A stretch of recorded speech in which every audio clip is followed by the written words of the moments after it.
the number one thing you could do as an experienced or seasoned agent to build leverage is hire an admin. Mm. Hire an admin, hire an admin, hire an admin. If you don't have an admin, that means you're the admin, and that means you're doing work for, $10 or $20 an hour, as opposed to lead generating where you can make a few hundred or a few $1,000s per hour. It makes your team more stable. You can hire an admin that can come in and build in models and systems to streamline everything, not only for yourself, but also for your clients.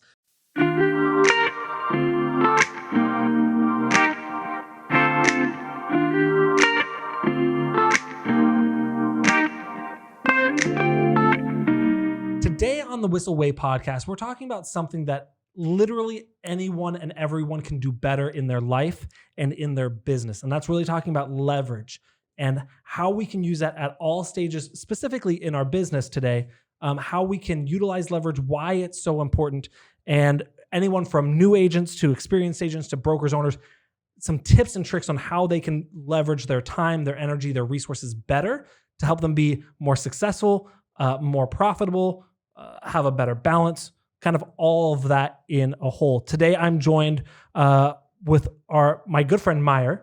Mayur has an extensive track record. I wrote it down, but I'm going to let you do it as well, explain it. Mayur is one of the new directors of growth here at Whissel, which means he helps us grow our team. And Mayur, why don't you give the listeners a little bit of your background and kind of what you, kind of why they should listen to you. Yeah, for sure. First of all, thank you for allowing me to be on this today. It's an amazing experience. I appreciate it. So my background is I started a real estate brokerage back in 2008. We were focused on selling short sales. When that dried up, I ended up working for Keller Williams in Newport Beach. I was hired on as the team leader. I ran that office for 5 years until I launched my own office, KW Costa Mesa. I launched it from scratch, from an idea, and I became the franchise owner.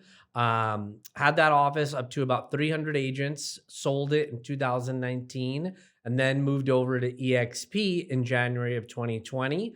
And today I actually hit my 600th agent in my revenue share organization by using leverage and a lot of the things that we're going to talk about today. And then a few short months ago, I actually joined forces with Whissel Realty. Kyle is actually my sponsor in EXP. And after a few discussions, we decided it would be a great move for me to come on as the director of growth. So now I'm here with Whissel Realty, hanging out with you great people and on this podcast. And this is Dope Studio, right? In the Dope Studio. And so what I love about your background is you literally, like you said, you were when you're the operating principal for 3 years and brought it up to 300 agents. And even before that for 5 years as team leader, you've literally worked with agents that probably got their license yesterday, as well as high producing agents. So having you come on here talking about leverage, and again, going from that then to EXP, what we're just over 2 years ago, and growing that and leveraging your time to grow that. There's a little bit of, you have a lot of knowledge, and I want to try and extract a little bit for each kind of avatar that may be listening. So again, like I said, whether you're new, whether you're a capping agent or an experienced agent or the top producing agent in your group, or if you have a team or you're growing your team, we're going to talk about all those things here. So before we get into that, let's talk about the Whissel Way Podcast. You guys are listening to the Whissel Way Podcast. This is the podcast where we give you tips, tricks, and tools to help you grow your business, whether it be in real estate, mortgage, or really any business. If you like this, please do all of the great things that you would like other people to do. Like it, share it, comment. All of that obviously is important. And then if you want to get more information on stuff like this, you can go to thewhisselway.com. From there, you can go see our private Facebook group, our YouTube channel, all the episodes of our podcast. Join our referral network for people leaving San Diego. If they're leaving San Diego and going to Sacramento, we want to know who we can tell them to go to. So sign up with that. And join our newsletter where we send out weekly emails, tips, tricks, and tools, basically utilizing stuff from our podcast, from our weekly meetings, from our huddles, all the things that we do internally, not everything, but what we do internally, and send it out to you. That's thewhisselway.com. That out of the way, let's get into the meat and potatoes. Let's talk about leverage. What When you say leverage, Mayur, what do you mean? Like, let's explain what that means. Yep.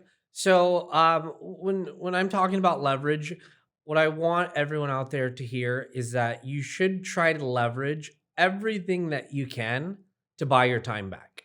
So, for example, we're all salespeople. Mhm. So the main way that we make money is through lead generation, meeting with clients.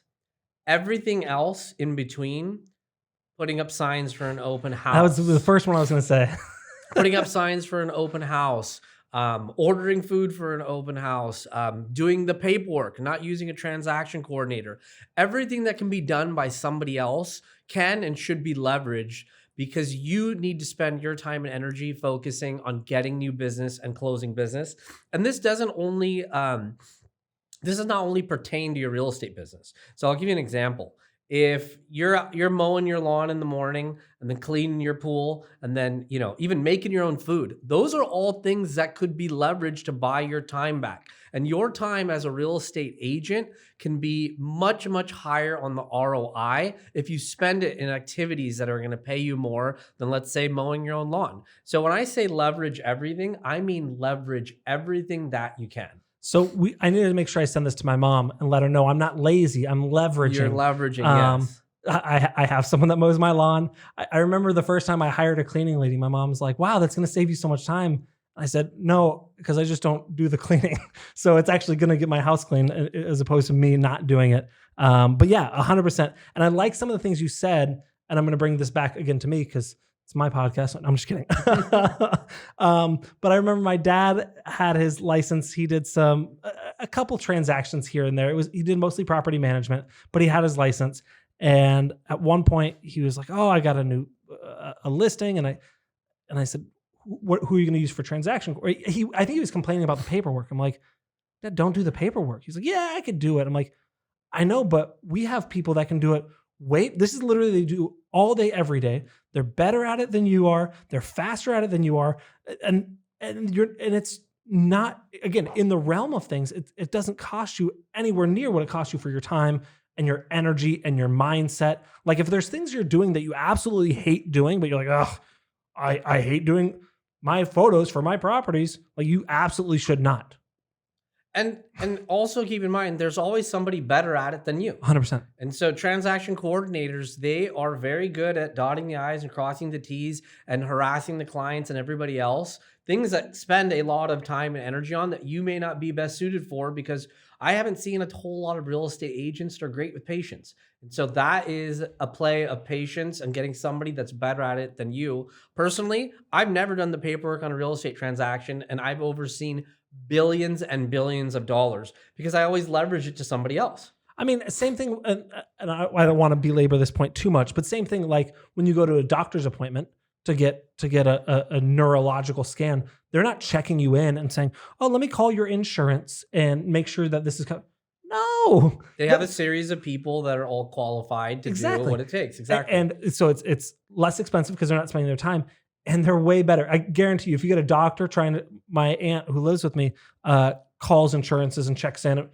If you had a doctor or a real estate agent do that and be on hold for 45 minutes, it's never going to happen. They're just like, I'll just pay for it. I don't care. Exactly. So now we understand kind of what leverage is, why we should do it, right? Mm-hmm. Let's go into, pretend I'm a new agent. Just got my license 3 months ago. Haven't closed a deal yet. Cool, I hear you. I should hire a TC. I should hire someone to do these low activity, but I don't have any money. And I don't have any money foreseeable because I don't have anything on the pipeline. How do I use leverage when, like, that's scary, right? Yeah, absolutely. And that's a great question. And so leverage is not always hiring somebody to do a job for you. If you're a new agent, the first thing I would recommend is to write down what your goal is. So Brian, if your goal was to sell, let's say 12 houses this year, then what I would do is I would create an org chart around that. And I would put all the different people that are going to help you to do that. Because everybody in real estate thinks, hey, I'm an independent contractor. It's up to me. I have to do everything on my own. Yet when you join, let's say for a company like EXP, you can leverage your sponsor. Mm-hmm. Your sponsor has a vested interest in your success. So leveraging them at a high level.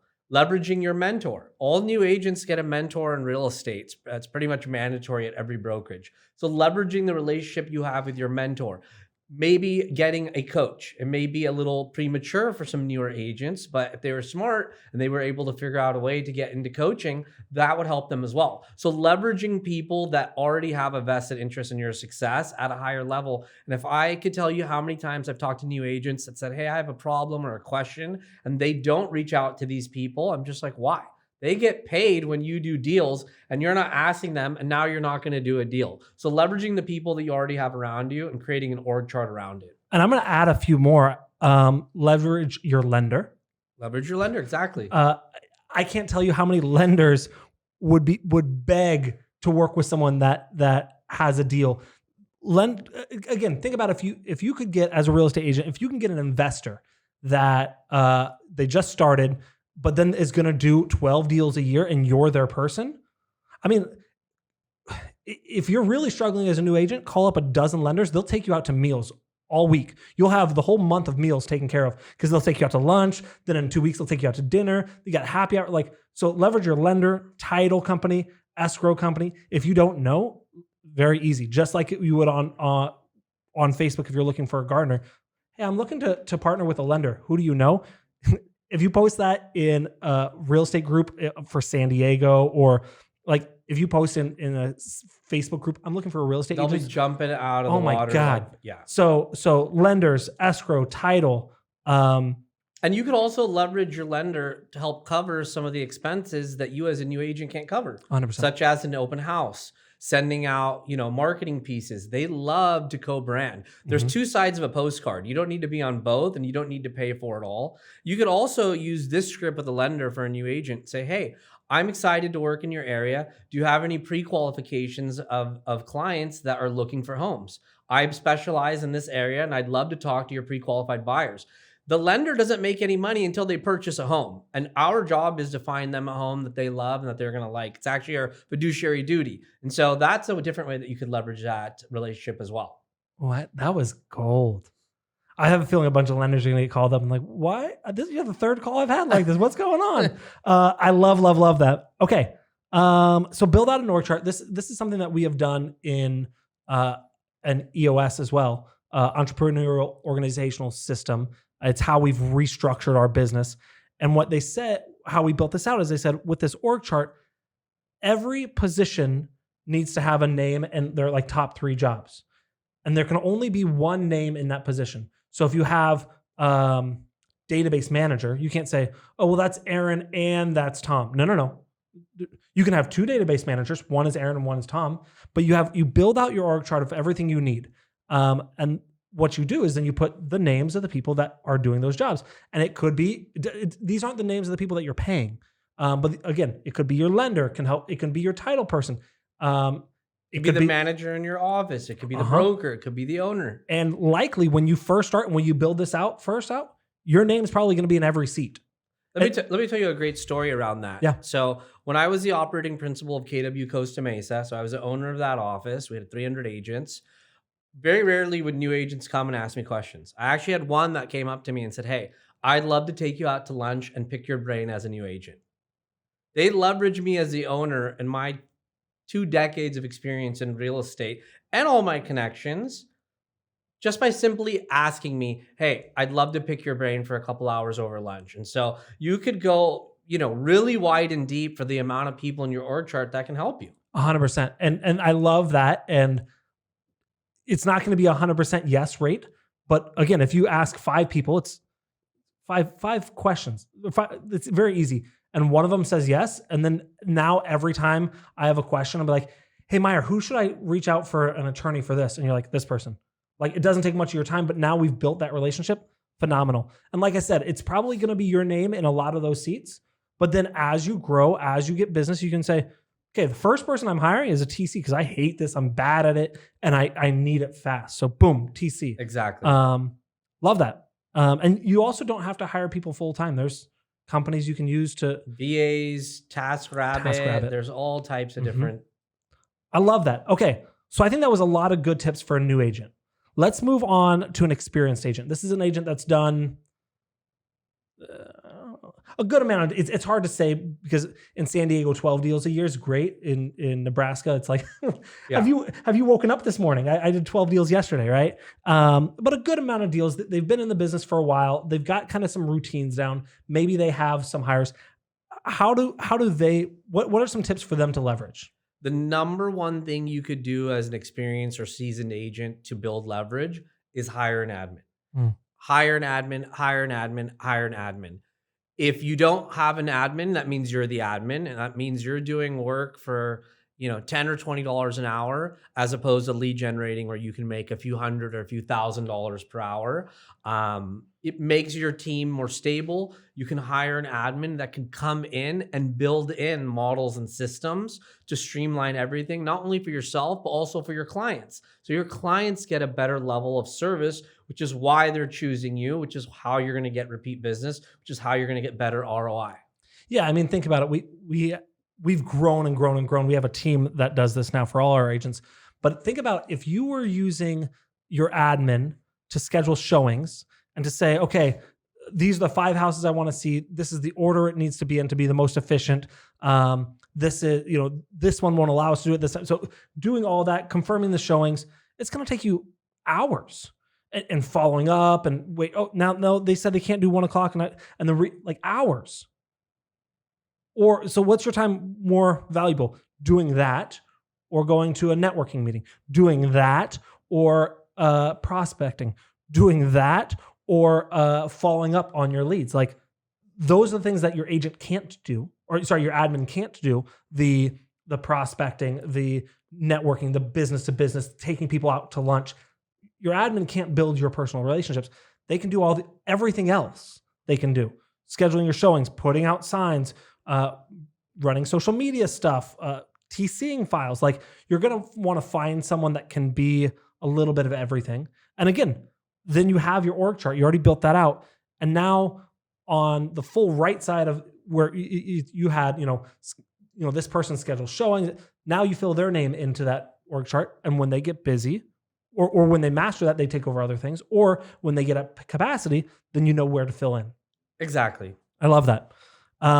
Okay, so hire an admin. And do you think it's best to have in-person admin, or do you think hiring some virtual assistants? What's your opinion?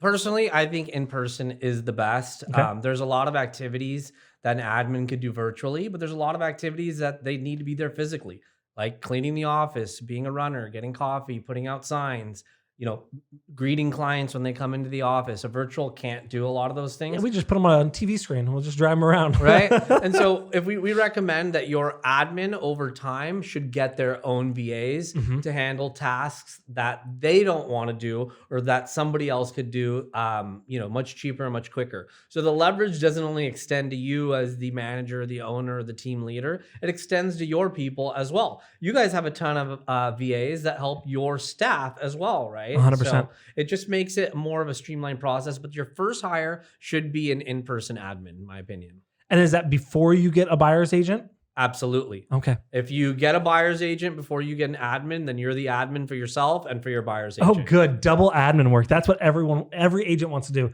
I would like more admin work, please. And the question a lot of people ask is, okay, well, I don't have enough money, or how much money do I need to get an admin? Yeah. Well, the answer is you need to get an admin right away. And if you don't have enough money to pay them, then you need to make sure that they're going to help you in your business so you could do more lead generation to cover their costs. And so we found over and over and over by hiring an admin, agents can double, triple, or quadruple their GCI, and only having to give out a small piece of that to the admin, they net a lot more money and they net a lot more of their time back. And it's a better quality of life, a better experience for their clients. And one of the things, Kyle's favorite thing is when he sees agents buy a house, buy a fancy car, or hire someone. He says, I love it because now they have to make money. They can't be lazy. Oh, they just had a baby? You guarantee they're gonna have a harder work ethic because they value their time more, because they want to spend more time with their family. They want to spend more time driving their cool car, or they have the guilt of, I have to provide for another human being that I've hired on my team. And so if I fail, I have failed them, who have then failed their family. It's a downstream effect. So whether you've got that nice Catholic guilt that I've got growing up, or that hey, I want to spend time with my cool new toys in the desert or whatever, or family, buying that, and like there's no better accountability than the bank repoing your shit, right? Exactly. When you have to come up with their payroll in 2 weeks, and you don't have enough business to do it, you'll most likely go out and get some more business. Mm-hmm. You'll figure it out. Or not. And that's a whole different scenario. That happens too. All right. Let's move on to brokers, managers, team leaders. Kind of, I'm putting those all in the same bunch, different names for a bunch of different things. How can they leverage? So for teams, the best way to leverage is to bring on great salespeople after you already have an admin. And so bringing on a showing assistant, bringing on a buyer's agent, bringing on a lead buyer's agent, bringing on a listing agent, and in that order is the way that I would recommend to do it. Okay, do it again, because you said it really fast, and I went to write it down. I was like, I've already missed it. Yep. So first you start off as an agent. You're selling a bunch of houses. Let's say you sell 12 or 15. Now you have enough money and enough business to hire an admin. So you go out, you find yourself a great admin. Now you're a team. You're 2 people. Once you find that you're too busy to do all of the showings, which is the first point that I'd leverage in the sales side, is I would hire a showing assistant. Showing assistant's just a licensed agent that's willing to go show properties for buyers that you're already working with. They're basically opening doors for 5 or 10% of the commission, or a small fixed rate, so that they can get a little experience in the business.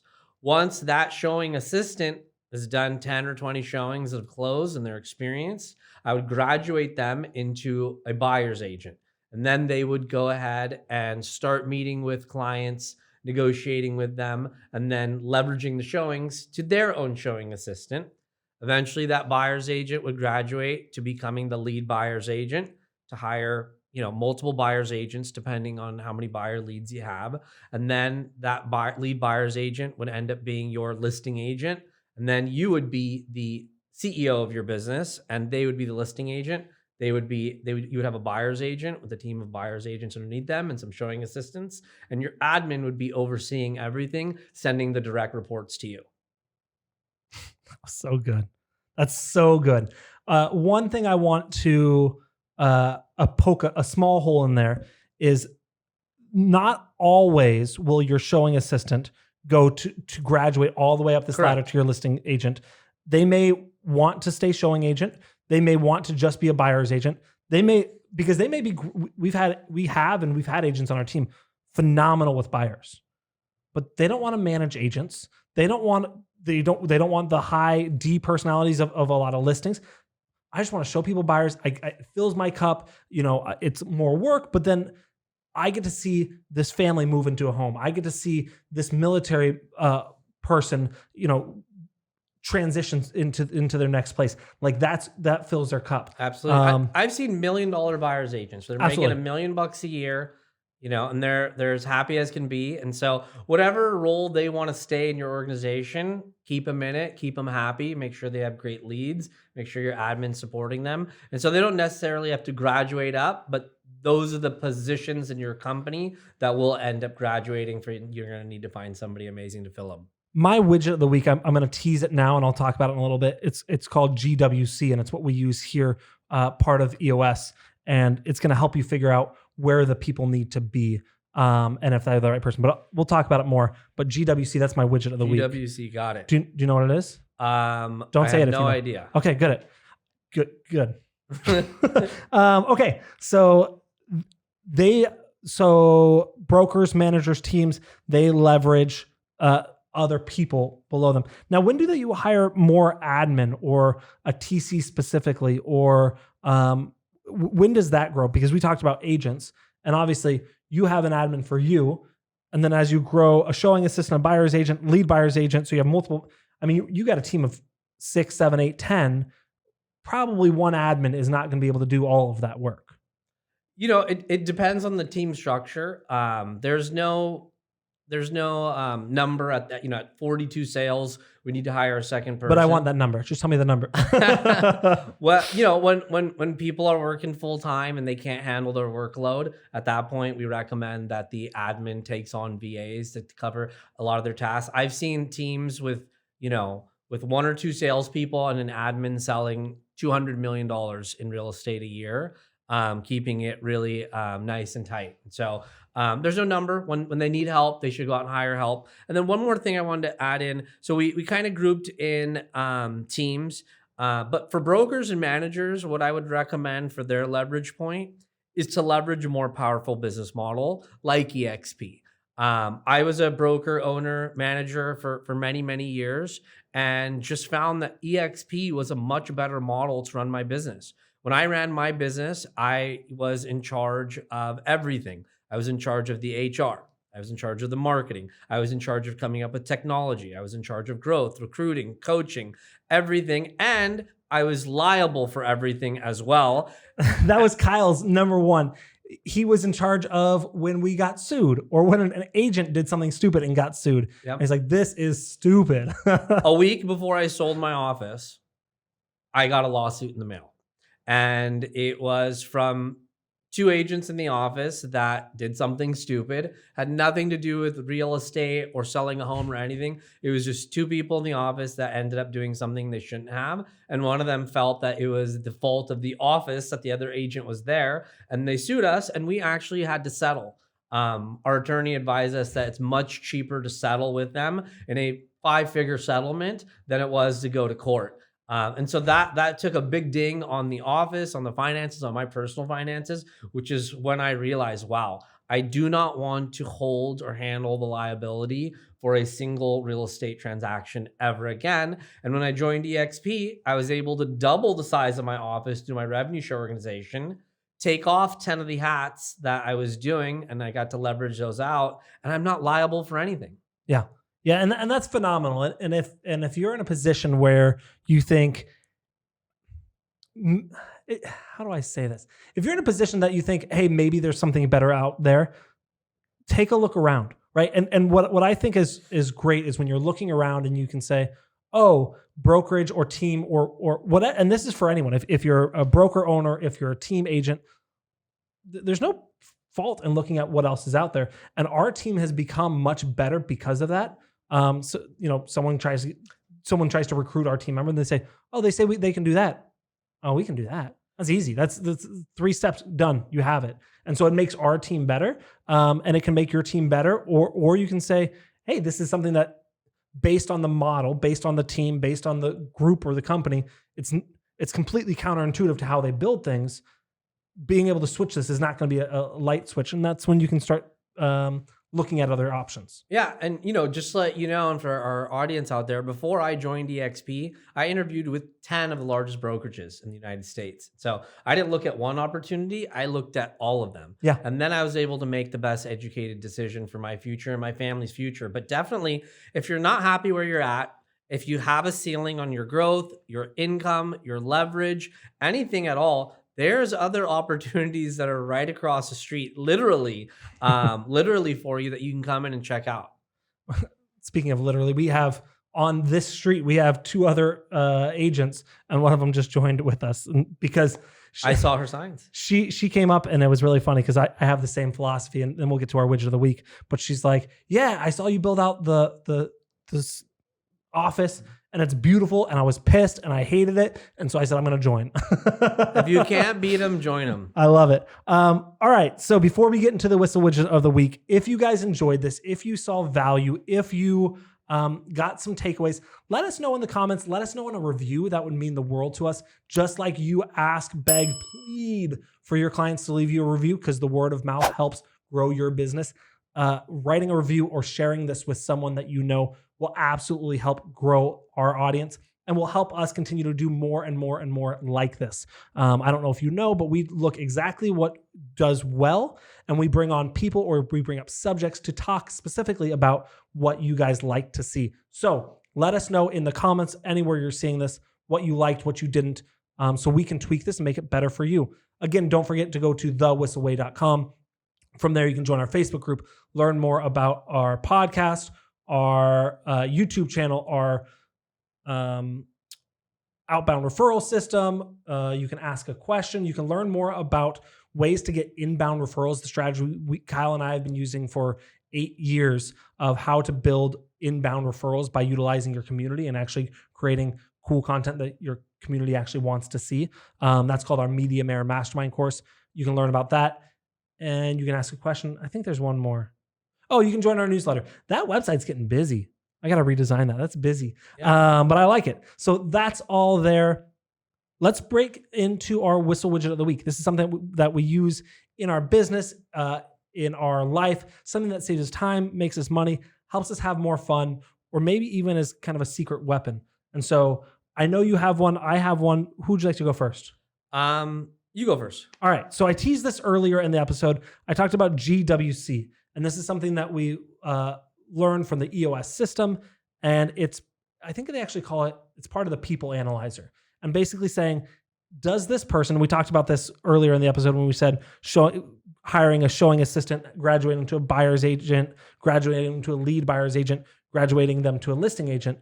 And we have done this in our team where we've graduated people and then said, does this person, and they're not working out well, right? And we say, does this person GWC it? Do they get it? Do they understand the job? Do they know that this is what's expected of them and they're not matching it, right? Do they get it? Mm-hmm. Do they want the job? You could have a great salesperson, a great buyer's agent that is phenomenal. They understand what a listing agent does. They kind of hate listings. They love that interaction with the people throughout the process. Do they want the job? And C is capacity. Do they have the capacity to do this? And we know with a variety of factors based on skill, based on growth potential, based on knowledge, based on personality type, do they have the capacity to do this? Kyle Whissel does not have the capacity to be a good transaction coordinator. He's phenomenal at what he does. He would be fired within a week of being a transaction. I agree. He cannot read the details, handle it, he can't do it. Not for long. I don't think he'd be fired. I think he'd quit within a day. So do your people get it, want it, and have capacity? And if not, doesn't mean you should fire them, but is there a different seat on the bus? Is there a different position where they would excel if they're a fit for your company? So that's what I recommend if you're having trouble with an employee, with an agent. Figure out, do they get it? Do they want it? Do they have the capacity to do it? And if they're missing one, they're not in the right seat. Do they need to be out of your company, or can you reassign them to another seat that they want, and have capacity for? I love that. And actually, it brings up something that I want to talk about for hiring your admin. Never hire an admin that wants to be a salesperson, and never hire a salesperson that wants to be an admin. They are two distinctly unique characteristics. Hire an admin that wants to be an admin forever. Hire salespeople that want to be salespeople. We've hired admin that said, hey, I'll do admin for a year, but then I wanted to jump into sales, and all they cared about was sales. I would say that is true 99% of the time. We have one of our agents, Cody Stam, he had the right mindset. He said, hey, I'm going to go backwards 3 steps because I know, and I'll commit to you for 2 years. And I'll sit and I'll learn and I'll pick up your dry cleaning and I'll go on listing appointments with you and I'll set out your signs and I'll help you host. I'll do all the shit work, knowing that in 2 years I want to become an agent. And that was agreed upon early on. And it takes a very special person at a very special point in your life to be able to do that and say, I'm going to go from making $60,000 a year to making minimum wage. That's a hard pill to swallow, ego, financially. But then he was able to come in and make $200K his first year. Not a bad deal. So I wouldn't say never, but it's a very bad idea almost always. It's a very bad idea almost always. And I've been burned by it many times. Yes. So, so time for my widget. So my widget is the easiest thing in the world. So everything we talked about was leverage, hiring people, getting that org chart around you. And the number one place that I've found almost all of the talent I have over the last 15 years, believe it or not, and you may not believe it, is Craigslist. So I have put up more Craigslist ads than pretty much anybody else. And the most talented people that I have hired over the last 2 decades have come from Craigslist. I've actually hired 7 KW team leaders from the same Craigslist ad that I would put up. I've hired $50 million producers, agents, and teams from Craigslist ads. Now, I've tried everything from ZipRecruiter to WiseHire, Indeed, everything in between. Craigslist for me has always worked out the best. I don't know why. There are talented people on there. They are looking, and it's not something that you should just skip over. I'm flabbergasted. My gut says, if you said, hey, if you didn't say you have your track record, you're like, let's try Craigslist. I'm like, nah, thanks, but no thanks. Like, shook. 10 out of 10 people I tell that to say no way. And then I introduce them to people that I hired off Craigslist, and they're like, wow. I mean, it goes back to kind of the behavior of your avatar. What are they doing? Where are they searching? Apparently they're searching Craigslist. I mean, I know I used to search Craigslist as a photographer looking for photography jobs. I mean, obviously that's where they're going. Yeah, So, there's talented people on there. I mean, I was on Craigslist before, so I definitely believe it. So anyways, that is our show today. Thank you so much, Mayur. Thanks for having us. Thanks for joining and giving massive, massive value. I appreciate it. Thanks, Brian. Wait. Before you leave, I want to share some more tips and tricks that we're using in our business to take it to that next level. Just click right here. And don't forget to subscribe. Click right here.